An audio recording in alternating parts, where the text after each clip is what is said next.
My phone buzzed on the counter, shattering the quiet of the afternoon. Glancing at the screen, my heart lurched. It was David. Panic clawed at my throat. Mark was due home any minute, and the last thing I needed was a text exchange with my ex-lover. With trembling fingers, I silenced the phone, shoving it into my pocket. The silence that followed was deafening. The forgotten laundry sat in a pile beside the dryer, a stark reminder of my neglected domestic duties. Suddenly, the front door swung open. Relief washed over me, strong enough to mask the spike of guilt. "Hey, honey," I chirped, forcing a smile. Mark walked in, his face unusually grim. He didn't respond to my greeting, heading straight for the coffee table. His eyes landed on a familiar worn paperback, Moby Dick. My breath hitched. "You haven't read that in years," he said, his voice flat. My mind raced. Yeah, just felt like revisiting a classic. The lie tasted like ashes in my mouth. Mark stared at the book for a beat longer than necessary. Then, he reached into his pocket, pulling out a crumpled receipt. My stomach lurched. It was a diner receipt, dated from the previous night, a place David and I frequented during our affair. "Recognize this?" he asked, his voice laced with a dangerous calm. The room began to spin. How did he get the receipt? Did David confess? My mind offered no answers, only a crushing dread. "Mark, My voice cracked.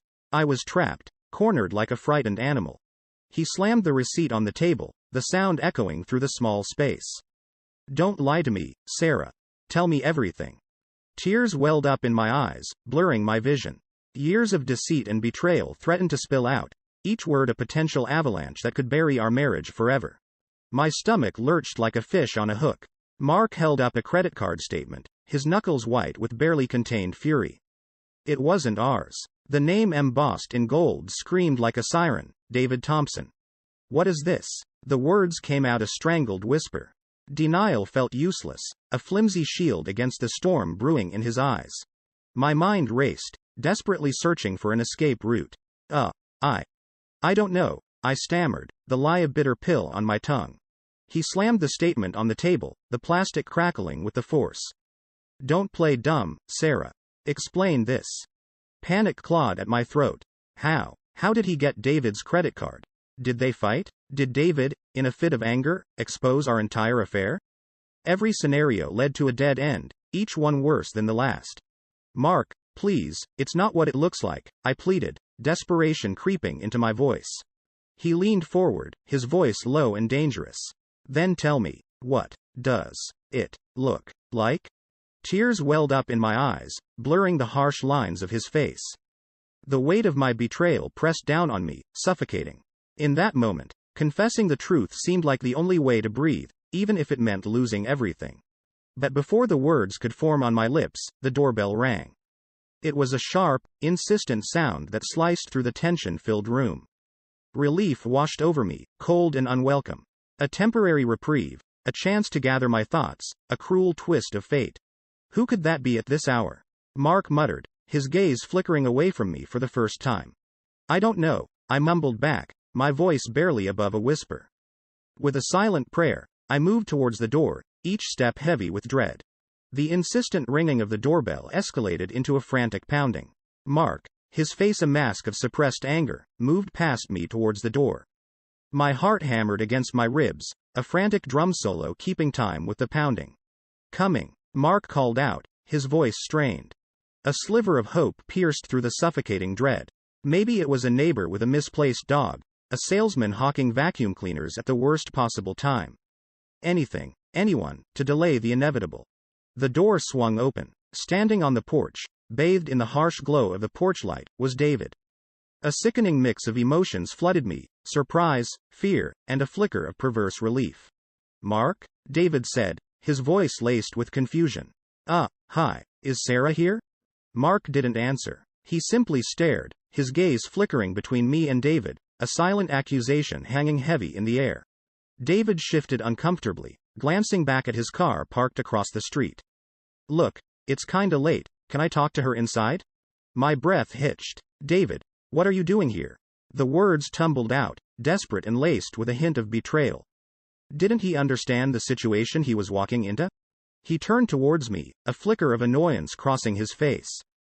Just need to borrow something I left at your place, that's all. His voice held a casualness that felt forced, a performance on a stage about to collapse. Mark let out a humorless scoff. Borrow something, huh? Interesting. He took a menacing step towards David, his voice low and dangerous. Why don't you come in, David? Let's talk about what you borrowed. David's face drained of color.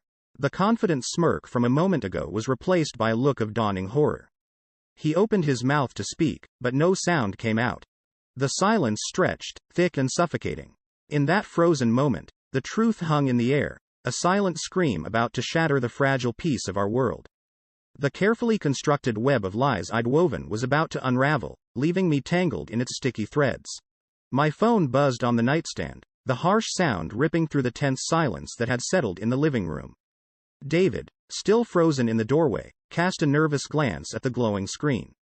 Mark hadn't spoken a word since confronting him, his gaze a stormy sea threatening to unleash a tidal wave of fury. My hand trembled as I reached for the phone, the caller ID a name I didn't recognize. With a quick glance at Mark, I hesitantly pressed answer. Hello? I squeaked, my voice barely above a whisper. Sarah, it's the motel manager. You left something important behind after your stay last weekend. Panic clawed at my throat. Left something? I stammered, my mind racing to piece together the fragments of the nightmare unfolding around me. Yes, ma'am, a credit card. We were just about to shred it. The voice trailed off, replaced by a confused pause. My heart hammered against my ribs, a frantic drum solo keeping time with the ticking clock of my unraveling world. A credit card? I repeated, my voice hollow. Yes, ma'am, a bank name. Card in the name of Mark, last name. The silence in the living room was deafening. David's nervous fidgeting had ceased, replaced by a statue-like stillness. I could practically feel Mark's gaze burning into my back, a silent accusation that spoke volumes. Yeah, I stammered, desperately searching for an escape route, any route, from the tightening noose of my own deceit. That must be my husband's card. He probably misplaced it during the trip. A beat of silence followed. Then, the voice on the other end spoke, laced with a hint of suspicion. We don't normally get lost credit cards back, ma'am. Especially not ones found tucked under a floorboard. The world spun. Floorboard? The stolen credit card. The one I'd lied about losing. The one David supposedly found at the previous motel. The truth, a monstrous beast, clawed its way out of the dark corners of my mind, shattering the fragile illusion I'd so desperately clung to. Mark finally spoke, his voice low and cold. Floorboard, huh? His gaze flickered from me to David, the unspoken question hanging heavy in the air. David cleared his throat, a desperate attempt to regain control of the situation. Floorboard? Must be a mistake, he mumbled, his voice barely a croak. The phone pressed against my ear felt like a live wire, transmitting the dawning realization across the connection. Wait a minute, the motel manager said, his voice sharp. Isn't this the same card you used to book the room last weekend, ma'am? The room tilted. My carefully constructed web of lies, already strained to its breaking point, finally snapped. Tears welled up in my eyes, blurring my vision. There was nowhere left to run, no more lies to spin. The truth, once a distant threat, loomed large, ready to crush me under its weight. The silence stretched on, broken only by the ragged gasps of my own breath. Tears streamed down my face, blurring the sight of Mark across the room. His face was a mask of fury and betrayal, a storm about to unleash its wrath. David, once poised and confident, stood frozen in the doorway. The phone slipped from my numb fingers, clattering to the floor with a hollow thud. So, Mark finally spoke, his voice hoarse with barely contained anger.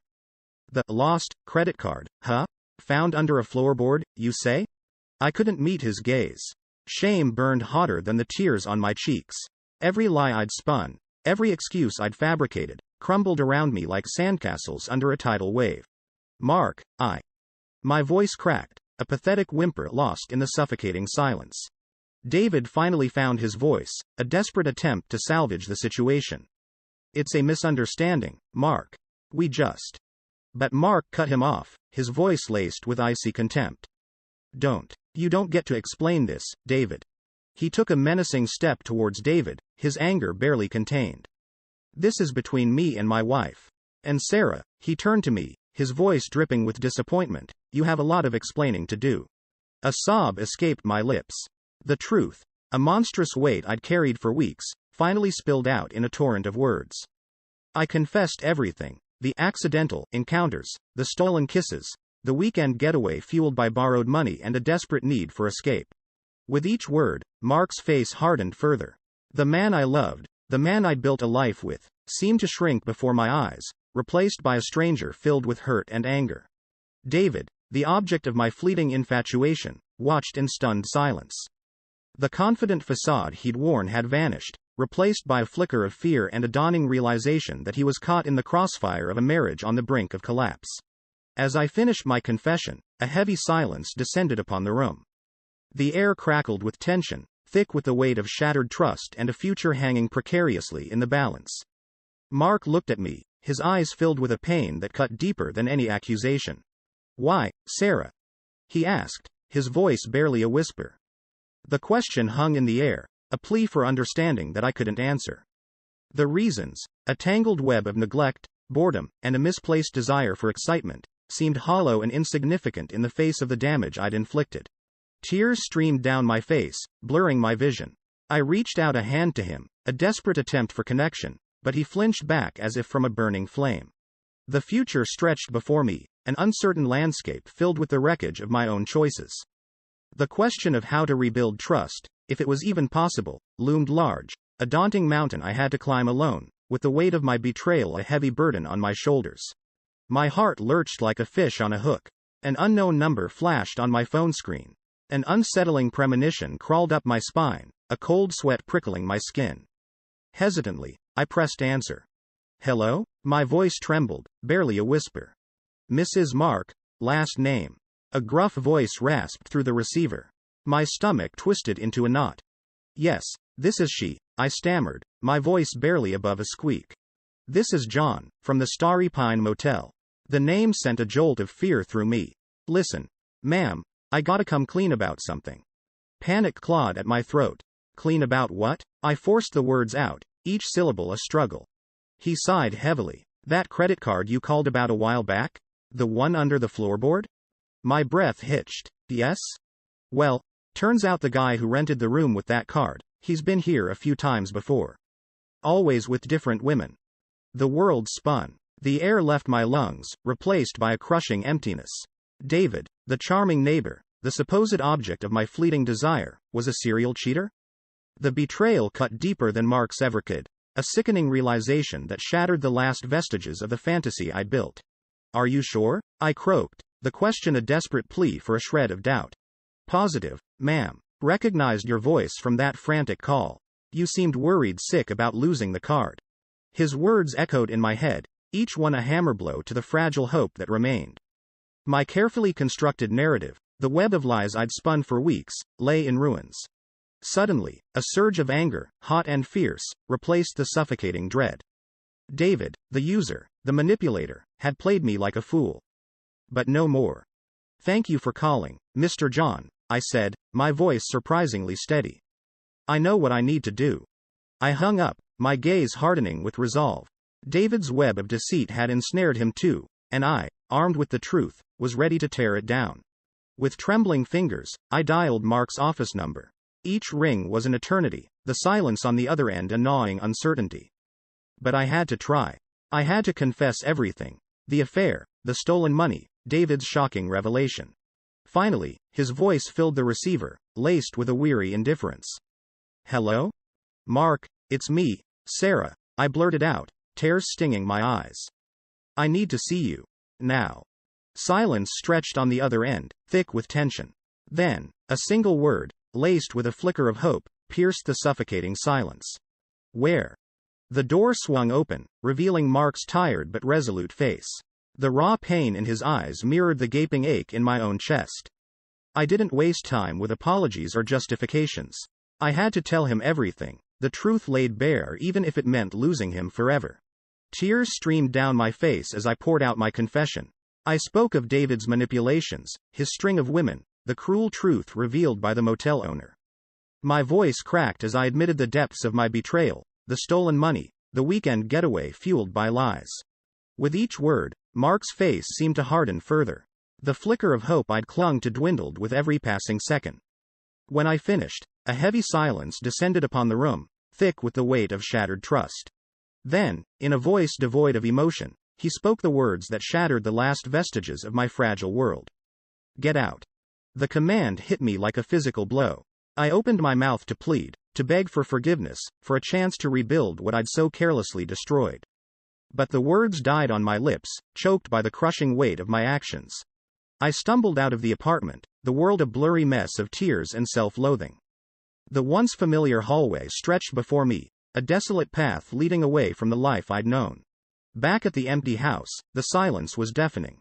The expensive dress I'd bought with stolen money hung limply in the closet, a cruel reminder of my foolish desires. The sparkling necklace on the nightstand mocked me, its empty brilliance a reflection of the hollowness within. David, unsurprisingly, was gone. Calls and texts went unanswered, his promises of a luxurious escape dissolving into the thin air. The man who'd fueled the flames of my discontent had vanished, leaving me with the ashes of a destroyed marriage and a life teetering on the brink of financial ruin. The following weeks were a blur of legal battles and crushing self-realization. Mark, unsurprisingly, received a significant portion of our shared assets. The comfortable life I'd taken for granted was slipping away, replaced by the harsh reality of my own making. Sitting in the cramped, sparsely furnished apartment, a world away from the life I once knew, I stared at the stack of bills threatening to drown me. The weight of the credit card debt, a constant reminder of my foolishness, pressed down on me like a physical burden. Reaching for my phone, I dialed the number to the used car dealership. My once reliable car, a symbol of a life I'd recklessly thrown away, was being sold to help pay off the debt. As the tow truck rumbled away, taking a piece of my past with it, I knew the road to redemption would be long and arduous. But for the first time since my confession, a flicker of determination ignited within me. I had to rebuild my finances, my life, and maybe, someday, even trust. The journey would be hard, but the alternative, drowning in the wreckage of my own choices, was simply unthinkable. The fluorescent lights of the discount grocery store buzzed overhead, casting a sterile glow on the endless rows of canned goods. I pushed the rickety shopping cart, its uneven wheels squeaking in protest with every turn. Humiliation gnawed at me, a constant companion these days. My once manicured fingers, now rough and calloused from unaccustomed labor, gripped the handle. Stocking shelves at minimum wage was a far cry from the leisurely grocery runs I used to take for granted. But then again, so was everything else. A sudden commotion near the dairy aisle drew my attention. A group of teenagers, their faces a mask of bored defiance, were harassing a stockboy. My heart lurched. It wasn't the first time I'd witnessed such cruelty in these aisles. The whispers, the snickers, the way people seemed to shrink away from me. The small town held grudges like trophies, and mine was a doozy. The scene triggered a fresh wave of shame. I recognized the ringleader, a boy from my old neighborhood. Shame burned hotter than the tears that welled up in my eyes. Just a year ago, we'd shared jokes and dreams at football games. Now, he wouldn't even look my way. Suddenly, the boy shoved the stockboy, sending a cascade of milk cartons crashing to the floor. A primal surge of anger, long dormant, flared to life within me. Before I could think, I was there, pushing past the gawking crowd. "Hey," I barked, my voice surprisingly strong. "Leave him alone."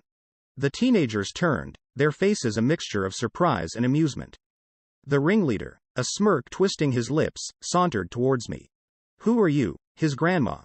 he sneered, the others erupting in laughter. "Doesn't matter," I shot back, my voice regaining its strength with each syllable. "Just someone who doesn't tolerate bullies."